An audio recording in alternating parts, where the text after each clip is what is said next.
We live in a world of perfection. We as people attempt to become the best person, male or female, we can possibly be, physically, mentally, and socially, based on our actions from the images around us.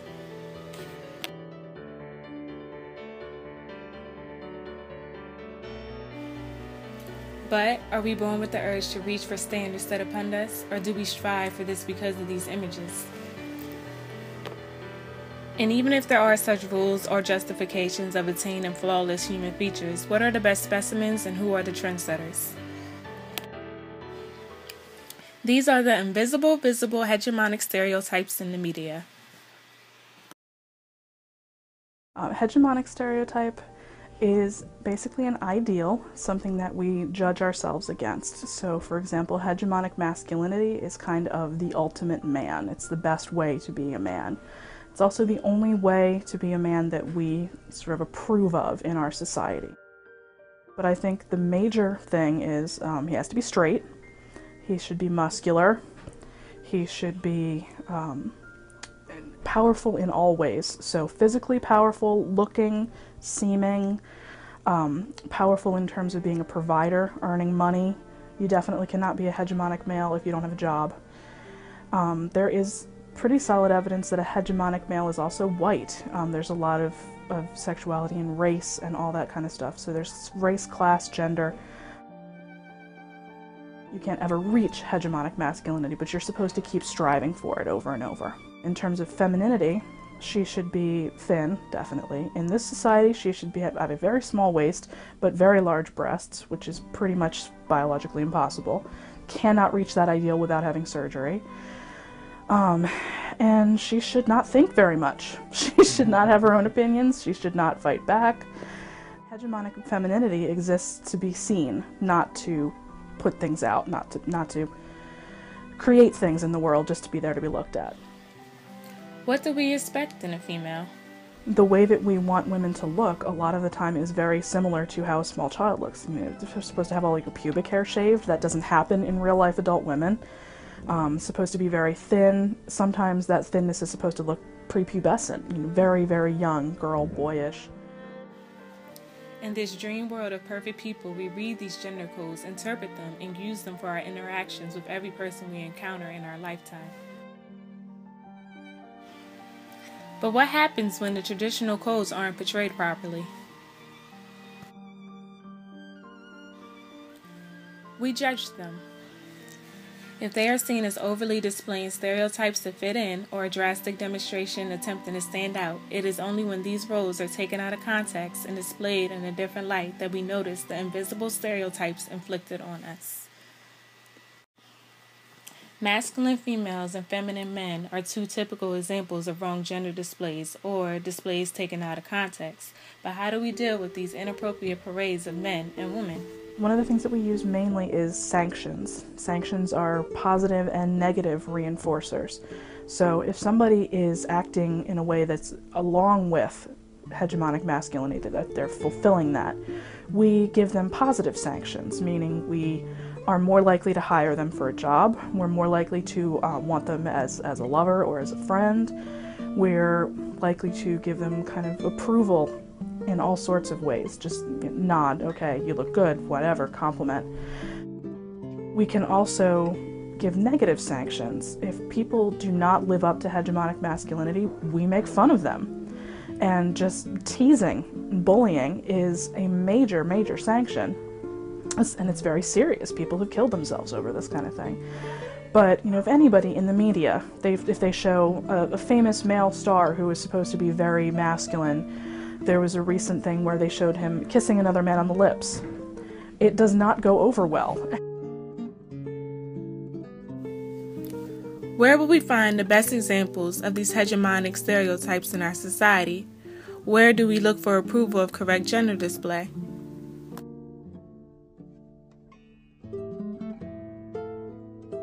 Television is both a mirror and a lens that focuses. Television is one of the agents of socialization. It's one of the things that teaches us how to be human, how to be a man, how to be a woman.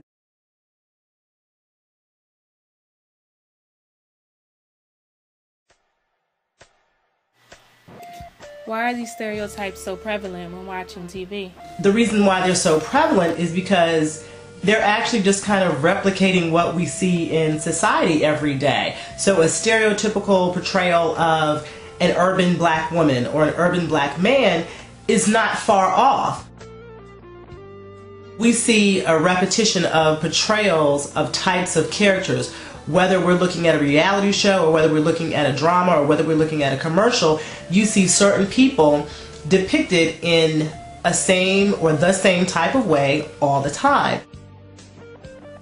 The responsibility of the producer or the artist who's putting together the commercial, the documentary, whatever, to really make sure that people are being portrayed and represented as genuinely and as factually as possible.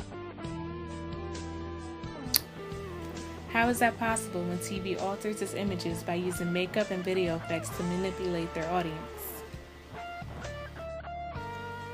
TV makes us believe that this is the way people are supposed to behave so that they may obtain sex, money, success, or be accepted in our society. Older women playing the roles of younger women, so we're supposed to think that an 18-year-old looks like something that really is what like a 24, 25-year-old looks like. Toddlers really are wearing bikinis, and they have no idea that that's got anything to do with sexuality. They have padded bras for toddlers, and small girls who are in ads and on television are expected to look that way. We've learned how these stereotypes are supposed to affect us, but we had a chance to go around campus and ask some students some questions about masculine and feminine stereotypes such as turn-ons, pet peeves, grooming, and emotions.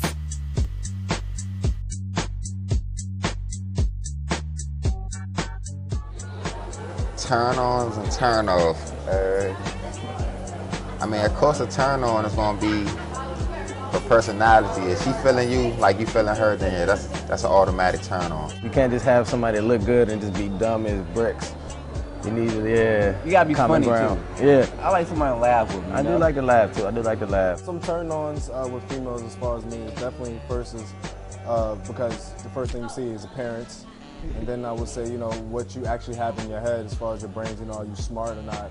And if we have the same, goals in life, do you have any goals that you want to achieve? You don't want somebody that has no goals in life.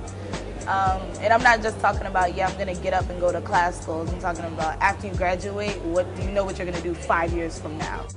All right, my biggest turn on is real hair and girls with edges. When a girl is real physical with me, she always wants to like hold my hand or touch my hair.